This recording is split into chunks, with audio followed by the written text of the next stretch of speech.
আচ্ছা ঠিক আছে, আমরা সইরা যাই, তোমরা কথা বলো। না না না, আপনাকে বুঝাইতে হইব না, আমরা যাইতেছি। মা শারমিন, আসসালামু আলাইকুম দর্শক, আশা করি সবাই ভালো আছেন। আপনাদের দোয়ায় আমিও ভালো আছি। তবে আপনাদের মাঝে আমি আবার চলে আসলাম খুব সুন্দর একটি ধারাবাহিক নাটক নিয়ে।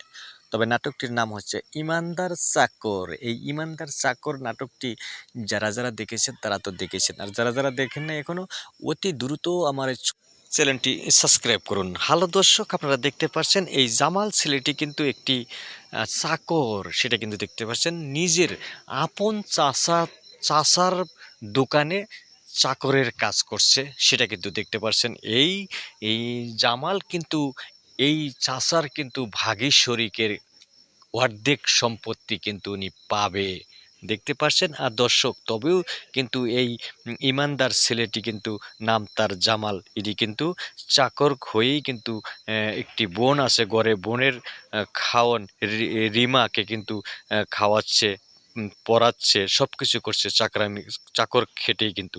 এদিকে দেখতে পাচ্ছেন দর্শক, সোহাগ কিন্তু শারমিন কে কিন্তু ভীষণ ভালোবেসে ফেলেছে, কিন্তু শারমিন কিন্তু ভালোবেসে নেই। শারমিন কিন্তু অরিজিনালি ভালোবাসে জামালকে দর্শক।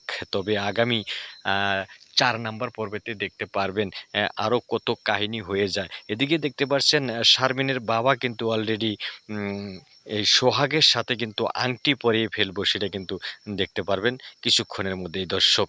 তবে এই শারমিনের কিন্তু আংটি কিন্তু পরিয়ে ফেলেছে অলরেডি, সেটা কিন্তু দেখতে পাচ্ছেন দর্শক। তবে এই শারমিন এবং এই সোহাগের কিন্তু বিয়েটা কি আসলেই হয়ে যাবে কি হবে না, সেটা কিন্তু আগামী ৪ নাম্বার পর্বেতে দেখতে পারবেন দর্শক। তবে আপনারা অপেক্ষা করুন, অপেক্ষা করলেই কিন্তু আপনারা দেখতে পারবেন দর্শক। তবে আগামী ৪ নাম্বার পর্বটি কখন কোন দিন চলে আসতেছে সেটা আমি আপনাদেরকে এক্ষুনি জানিয়ে দিচ্ছি।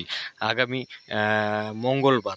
মঙ্গলবার বিকাল ৩টা বাজে দেখতে পারবেন এই ৪ নাম্বার পর্বটি। আশা করি বুঝতে পারছেন।